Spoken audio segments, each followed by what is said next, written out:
How you doing, guys? This is Stephen Howard. My dog Yucca. Hey Yucca, taking a pee. We're out here in Red Rock. Beautiful day. Mountain looks pretty magical today. I don't have a lot of time today, but got a moving job later today. Come out here and just kind of get my bearings for the day.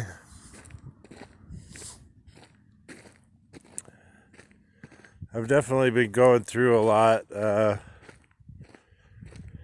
and wondering sometimes why certain things are happening or what I'm trying to be shown. And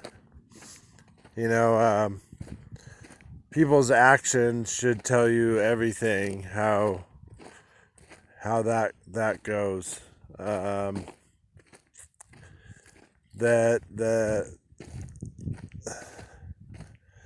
whatever's meant for you is meant for you, and there's no one that can take that away from you. So I think a lot of our insecurities are brought up during these times of social distancing, because we have to kind of stand on our own, so to speak, or I don't know, it's just like a different feeling. Even out here hiking, people will go like 6 feet off the trail, and I was doing it all day yesterday, just go and walk 6 feet off the trail and stand there for a second and wait for people to pass. And that's a different feeling. Usually you're closer and saying hey and all that sort of stuff. So I don't know. Social distancing practices are kind of interesting to me.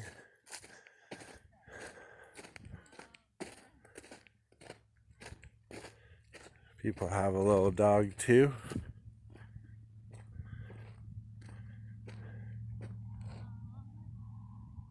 She's friendly. Oh yeah, so's Yucca. Yefka? Yucca. What a cutie. Oh yeah. What's your dog's name? Her name's Stella. Stella. Mm-hmm. Nice. Oh, We have a Stella up in Missoula, Montana, a mini pin. Oh, yeah? It's a friend of mine. Oh, that's so cute. Yeah, Christian's dog. Have a good day. You too.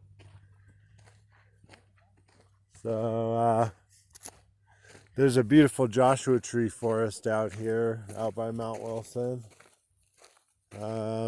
Trees only grow in certain areas of the desert. It's very interesting. There'd be like a lot of barren desert, and then all of a sudden there'd be a vein of Joshua trees. And some of these trees are actually like 2, 3, 4, 5, 10,000 years old. They grow really slowly. Like that tree right there could be about, I don't know, 200 years old. How old is that one? So, and then the cholla cactus, and then of course the yucca cactus. There's a lot of sages and brushes out here and tumbleweeds. I've been out on these trails, seen a lot of tarantulas. I've seen rattlesnakes, and then I've seen tortoise, the desert tortoise. There's also burros out here. And then up in the mountains here, I know there is mountain lions, lynx, bobcat, and then I've even seen elk that have come down from Mount Charleston out here. So on the on the right hand side there in the sun, that's called solar slabs. And on the right side there, that's Mount Wilson and the pine tree ledge up there. It's actually a big enough ledge you could unrope and hang out up there for a while. Good place to sleep.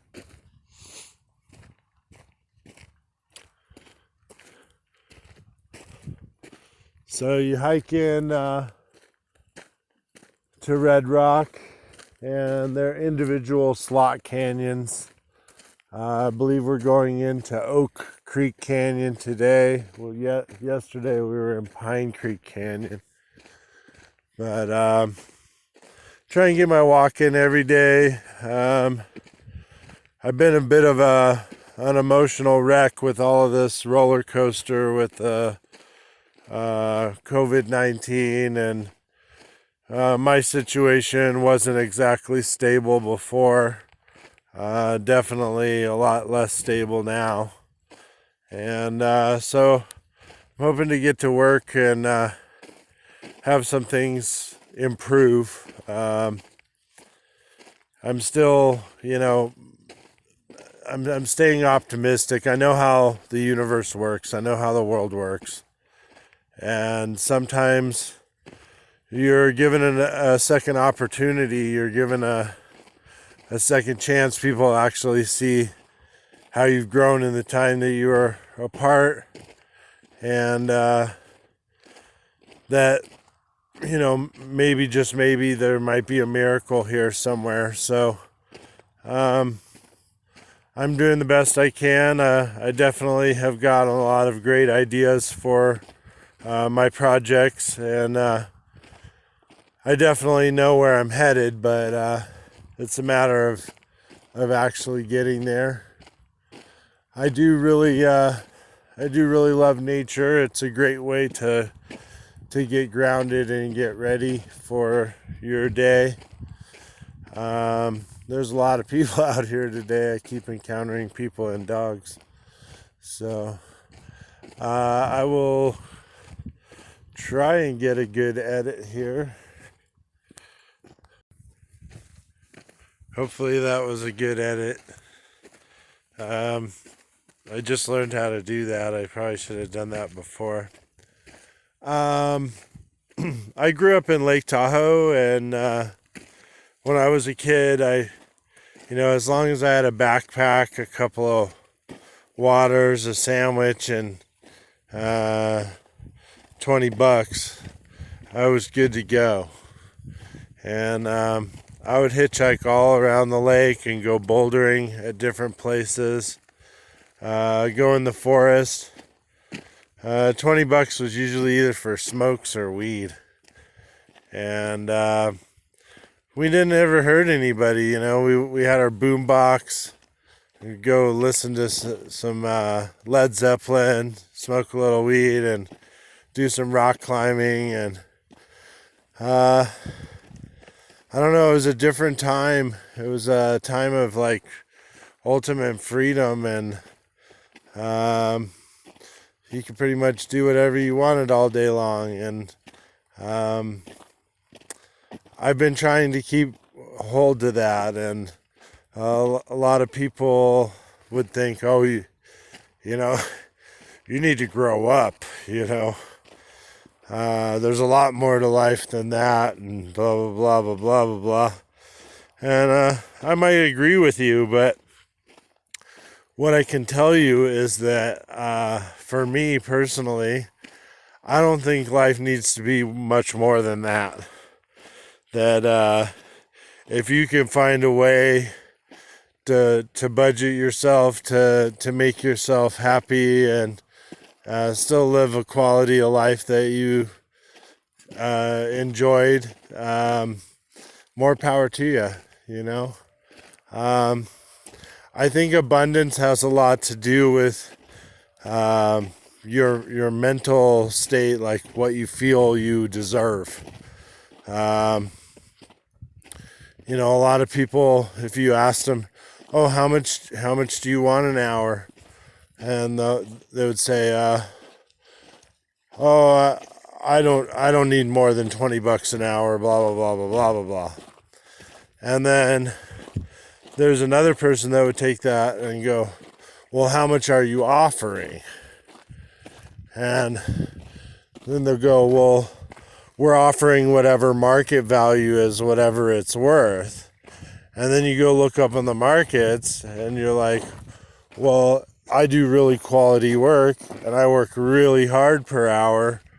I'm actually worth $35 or $40 an hour. You know, we're talking for labor, for painting or doing something. Then you have people that are like, oh no, you know, if it was more than $15 an hour, I would, you know, I'd be ripping you off or whatever. And they're shorting themselves because they don't value themselves. So it's really important that you value yourself, that you know your value, and that you do produce the work that you promise. That, you know, so if I was a light worker and I was charging $70 an hour for light work counseling, we would actually be busting ass working on your problems every hour that we were working together. And we'd be talking about stuff that wouldn't necessarily be comfortable and would take some healing afterward. So, you know, that's kind of where I'm looking at value versus what you're actually doing for someone. Anyway, I don't know where I was going with that. I grew up in Lake Tahoe, and it was a different time. You know, the people that were driving around the lake were, you know, professional athletes or stuntmen, and they were headed to the same spots we were, and we were kids, and we didn't realize who we were around. And you know, now it's 35 years later. A lot of people, those people have either passed on or, you know, have had major careers in extreme sports. So growing up in Tahoe was definitely a trip. I miss a lot of people. Shout out to Kenny Ariza